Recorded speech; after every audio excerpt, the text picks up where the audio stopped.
BRS ఎమ్మెల్యేలకు protocol పాటించడం లేదన్న మాజీ మంత్రి సబితా ఇంద్రారెడ్డి కామెంట్స్ కి జగ్గారెడ్డి కౌంటర్ ఇచ్చారు.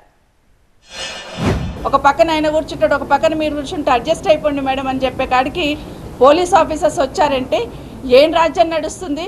మార్పు అంటే ఇదేనా? ప్రజలు ఇదే కోరుకున్నారా అనేది ఒక్కసారి ఆలోచించమని కోరుతా ఉన్నాను. ఈరోజు ప్రతిపక్షం శాసనసభ్యులు ఉన్న దగ్గర ఏ విధంగా అయితే ఓడిపోయాలని మీరు స్టేజ్ మీద తీసుకొచ్చి కూర్చోబెడుతున్నారో, మీ నియోజకవర్గాలలో కూడా అదే విధంగా మీరు మీ దగ్గర ఓడిపోయిన వాళ్ళని కూడా స్టేజ్ మీద తీసుకొచ్చి కూర్చోబెట్టండి.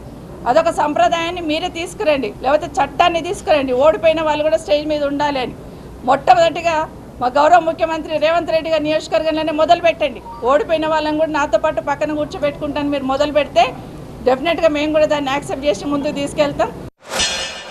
నేను మొన్న 18 నుంచి ఎమ్మెల్యేగా ఉన్నా కదా, మంత్రి వస్తుండే పోతుండే, అసలు కలెక్టర్ ఆఫీస్కి వెళ్ళి ఫోన్లు కూడా ఉండకుండే.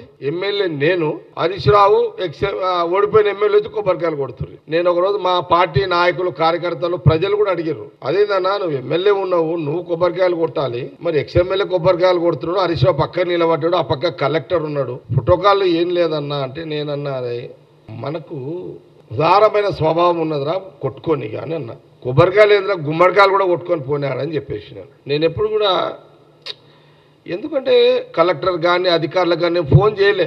ఆ రోజు ఎంపీకి రేవంత్ రెడ్డికి మీరు ప్రోటోకాల్ పాటించని మీరు ఇప్పుడు ముఖ్యమంత్రి హోదాలో ఉన్న రేవంత్ రెడ్డి ప్రశ్నించే నైతిక హక్కు కేటీఆర్కి లేదు, హరీష్ రావుకు లేదు, బీఆర్ఎస్ పార్టీకి లేదు.